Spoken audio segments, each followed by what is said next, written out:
Hello and welcome to the YULLAX podcast. My name is Ron, and this is episode 14, special episode 14 of the YULLAX podcast. First of all, my apologies for not publishing a podcast at the end of April as I should have. So, my bad. Sorry, I wasn't in a good frame of mind. A lot of shit has been happening with and around me. And most recently, very sad news in our family, and I do want to dedicate this podcast to my brother-in-law and friend, Richard. I've known this guy for almost 50 years. We've been friends and brothers-in-law for 40 plus years. And he's going through, let's say, a challenge right now. I don't want to feed the beast, so let's call it a challenge. And I want to support him and encourage him and be positive. So sending all those positive vibes and energy and whatnot. And obviously send him a lot of love.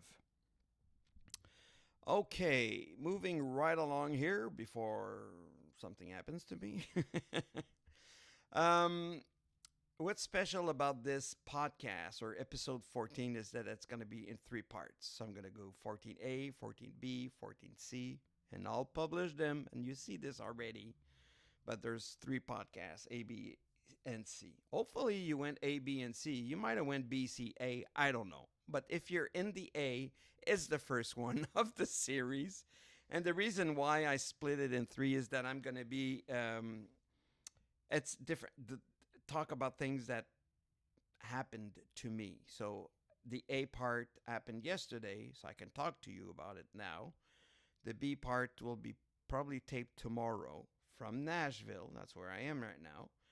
And then part C will be out of Nashville.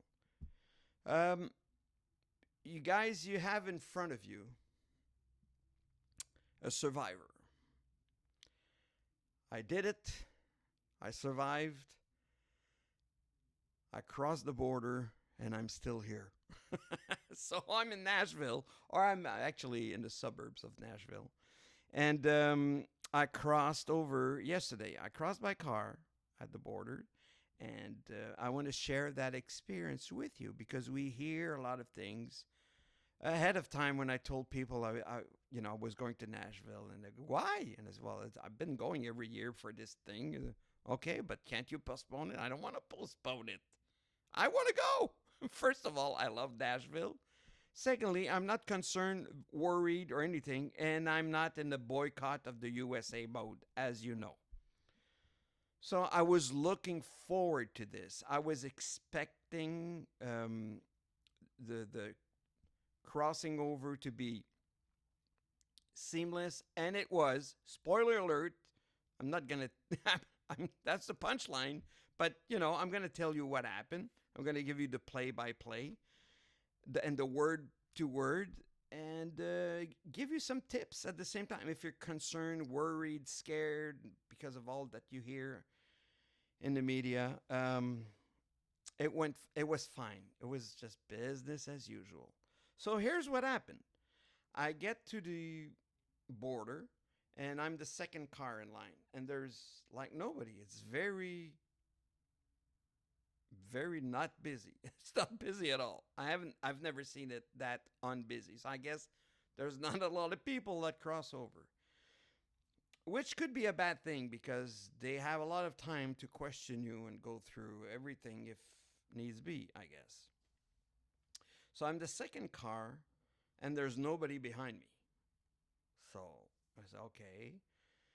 So as I'm waiting for that first car to clear, you have all these signs. So pay attention. When you get there, it clearly tells you not to wear a cap, not to wear sunglasses, not to have a phone. So I got rid of all of that, and I threw out the phone out of my window. Bano.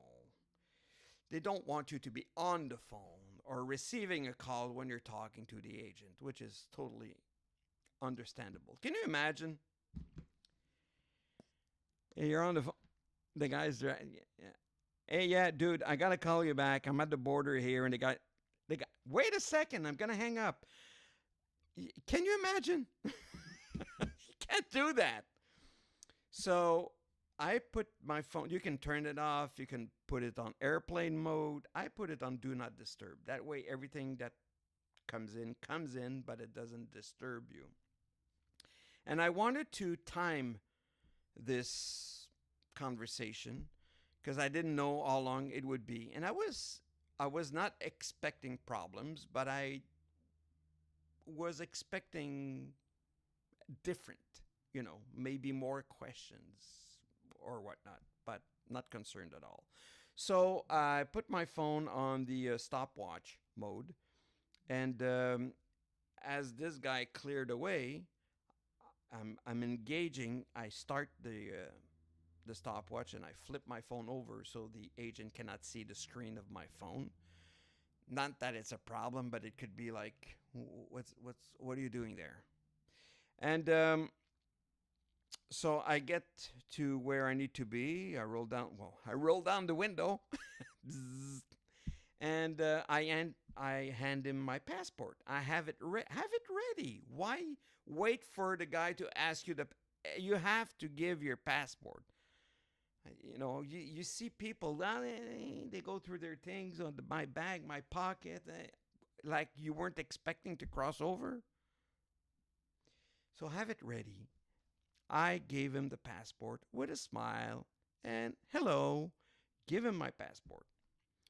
So right off the bat, he says, "Where are you from?" I say, "Montreal." "Where are you going?" "Nashville." "What's the purpose of your trip?" I said, "There's a trade show that I'm attending to there." "And how long do you plan to be in the United States?" And then I go, "Until Thursday." Friday." I really did that. Thursday, Friday. Not good.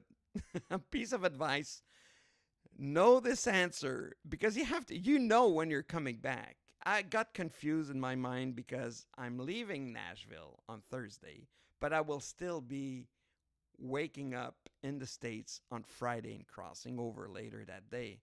So I got confused, like hair bubble in my head, I guess. But it's not a good thing. That's a flag. You're hesitating as to when you're coming back. It's not good. So have that answer prepared and know your shit. So I did that. Then he goes and he's looking because there's a mirror that he can see the license plate of the car. So his question is that a Quebec plate? And I go, sorry? Oh, yeah. It took like half a second to understand the question because I wasn't expecting that. And I go, yeah, it is a Quebec plate, but it's a rental. Obviously, this guy, when he scans your passport, I'm assuming he sees something about your driving record, your car, or whatever. Why insist on that question? I'm thinking. Anyway, it doesn't matter. So he says, okay. So then he gets out of his booth and he goes physically behind the car. And as he's doing that, I'm looking for the button to open my trunk because I'm expecting him at that point to say, "Pop your trunk," which happened to me before. That's not a big thing. If ever you get to the border and they ask you to open the trunk, you open the trunk. You don't go, "Why?" Open the trunk. If you have a bomb in there, it's your bad. I don't carry bombs. So I have nothing. There's only my suitcase and some bags. There's nothing in there. So, but he didn't ask. And by the time I figured out the button, he was back. And then he was on the computer. And then he goes, "Is the rental under your name or on maybe your employer? Who's paying for this?"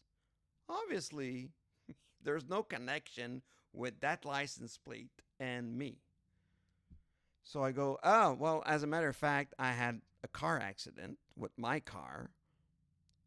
That's one of the things that happened to me recently. And the car's in the shop now, and I had to come here for that trade show.